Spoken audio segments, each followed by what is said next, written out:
1994 South African elections, Nelson Mandela had been jailed for his political beliefs. He was in fact acquitted of treason after a 4-year trial, but rearrested a few years later and sentenced to 5 years imprisonment for launching an armed insurrection as founder and commander-in-chief of the MK. In his book, Long Walk to Freedom, Mandela says he signed off on many acts of terrorism, including the Church Street Massacre. He told the black youth of South Africa to burn down their schools and refuse to learn Afrikaans, producing a lawless, unemployable generation. But in the rest of the world's eyes, everyone thinks he is a true hero. Mandela conspired not just to bring down the government, he was planning on killing tens of thousands of civilians in his quest for power. He was later charged with 193 counts of terrorism for sabotage and for trying to smuggle, prepare, or manufacture mostly Soviet bloc munitions, including 210,000 hand grenades, 48,000 anti-personnel mines, 144 tons of ammonium nitrate, 21.6 tons of aluminum powder, and 1,500 timing devices. These multiple charges were not trumped-up political charges. In his eloquent closing statement to the court, Mandela candidly admitted his guilt on the charges of sabotage, adding that he was, if need be, prepared to die for his ideals. It was apparent from the huge amount of smuggled explosives that he was not planning to die alone. The judge at his trial commented that personal ambition may well have played a role in his plans. Mandela was never tortured during either of his interrogation or incarceration, as he undoubtedly would have been in a black African nation.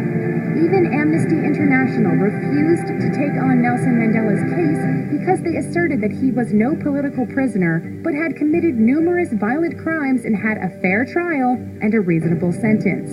When Mandela was incarcerated, he was given a nice house to live in that was not only comfortable, but luxurious. He had free access to telephone and a fax at the expense of South African taxpayers, which allowed him to organize the ANC from jail. This is why Mandela was still their leader upon being released from jail. He was supposedly in jail for more than 20 years. Not only did he encourage terrorism against whites, but he and his wife Winnie Mandela implemented a torturous practice called necklacing. For any black dissidents, they would have a mob of ANC blacks beat the dissident, put a gas-filled tire around their neck, and light it on fire, all the while making it impossible for the victim to escape.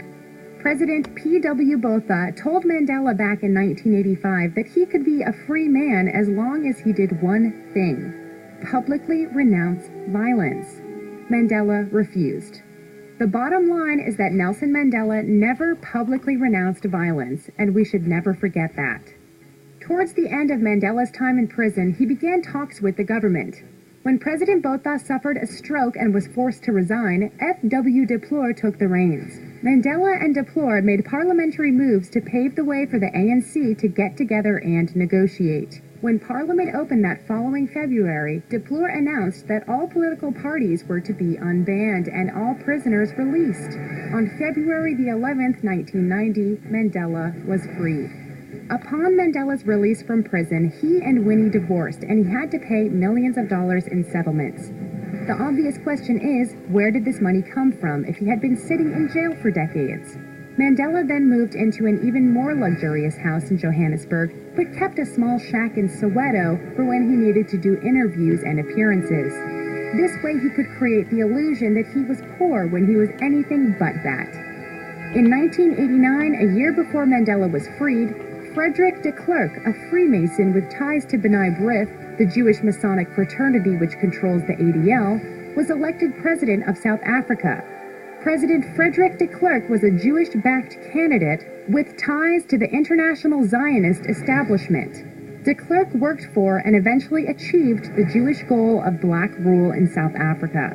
Supposedly competing with the ANC for a say in the future of South Africa were de Klerk's National Party, as well as the rival Inkatha Freedom Party, headed by Zulu Body, led by Chief Buthelezi, as well as conservative white groups who did not want apartheid to end. There was lots of rhetoric from de Klerk and the ANC about finding a way for all South Africans to be equal and live in peace and harmony. The white South Africans were told that they were voting for equality, which is something they deemed important, as they did not wish to rule over the blacks, but simply wanted to preserve their culture and way of life. With a huge increase in terrorist bombings and severe pressure from the rest of the world closing in on them, the populace grew tired of the apartheid state and longed for an end to this, as they considered that the world might open their arms to them again. They did not know that they were voting for their own genocide. If they had known this, they most certainly would not have voted for their inevitable fate of mass killings and rapes. And so convinced they had no other option, the whites of South Africa essentially handed over control of their country to the ANC in 1994. South Africa had moved from the system of apartheid to one of majority rule. Following the election of April 27, 1994, Nelson Mandela was sworn in as South Africa's president, its cabinet made up of 12 ANC representatives, 6 from the National Party and 3 from the Inkatha Freedom Party. Thabo Mbeki and F.W. de Klerk were made deputy presidents. The world rejoiced at the end of apartheid. We were told that South Africans were going to be living hand in hand in a wonderful rainbow nation. But while blacks appeared to rule, it was Jews in key positions. When Nelson Mandela's ANC took over South Africa, Slovo was named Minister of Housing, Helena Dolny, the Jewish ex-wife of Slovo, ran the land bank, Ronnie Kasrils, a Jew, was the Minister of Water Affairs and Forestry, Louis Teger, a Jew, was chairman of the railway system, Spornet, Michael Katz, a Jew, was the chief consultant on taxation. Mayor Khan, a Jew, was the managing director of the police service. 3 Jews, Richard Goldstone, Arthur Chaskelson, and Albert Sachs, sat on the South African Supreme Court. Immediately, the government embarked on the Reconstruction and Development Program to address what they deemed socioeconomic consequences of apartheid, which really just meant a major operation in wealth redistribution, translating to whites having their small bit of wealth stolen from them and given to blacks. This program was really just an affirmative action policy for the majority of the population, black Africans. Even though whites were the minority, they were oppressed, and blacks, along with other non-white races, were given a leg up over the white minority who were now being targeted for extinction. The Constitution of the Republic of South Africa was established in 1996. Mandela's government also established a criminal law code on the European model, abolition of the death penalty, and excessive rights for accused criminals with destructive results. South Africa today competes with Civil War-torn Colombia for the dubious distinction of being the world's most crime-ridden country. Interpol's international crime statistics say it all. In 1999, South Africa had 121 murders and 119, mostly white women, rapes per 100,000 inhabitants, compared with Colombia's 69 and 6 respectively, and the United States' 5 as of vigilante groups, filling the void left by an incompetent and violent police, who between the 3 years of 1997 and 2000 killed 1,550 people, compared with 2,700 killed by the apartheid regime in 30 years. This is what the saintly Nelson Mandela helped to usher in. After one term as president, he stepped down in 1999, though he still served as an icon around the world for tolerance and diversity, since all of his crimes before and after coming to power were swept under the rug in the mass media. Mandela was followed by other radicals who oversaw the destruction of a once beautiful and safe South Africa, such as Thabo Mbeki from 1999 to 2008. Kgalema Motlanthe for less than a year, and Jacob Zuma ever since.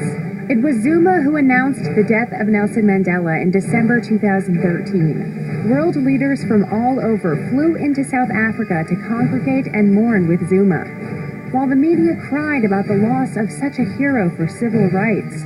Since then, Mandela has essentially been deified by those who never say anything of his terrorist past or the genocidal policies he implemented. Of course, not making it to the TV screens of the world were the songs of "Kill the Boer, Kill the Racist" that continue to be sung by Zuma and his followers. Zuma is known for being an extremely corrupt leader. He was charged with rape in 2005 but was acquitted. He fought a long legal battle over allegations of racketeering and corruption, which resulted in his financial advisor Shabir Shaik's conviction for corruption and fraud.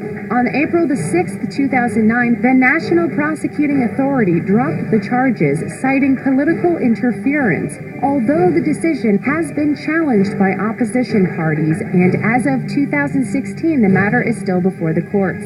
After extensive state-funded upgrades to his rural homestead at Nkandla, the public protector found that Zuma had benefited improperly from the expenditure, and the Constitutional Court unanimously held in 2016's Economic Freedom Fighters versus Speaker of the National Assembly that Zuma had failed to uphold the country's constitution, resulting in calls for his resignation and a failed impeachment attempt in the National Assembly. This is par for the course of South African governance in the post-apartheid era. Before South African elections, Nelson Mandela had been jailed for his political beliefs. He was in fact acquitted of treason after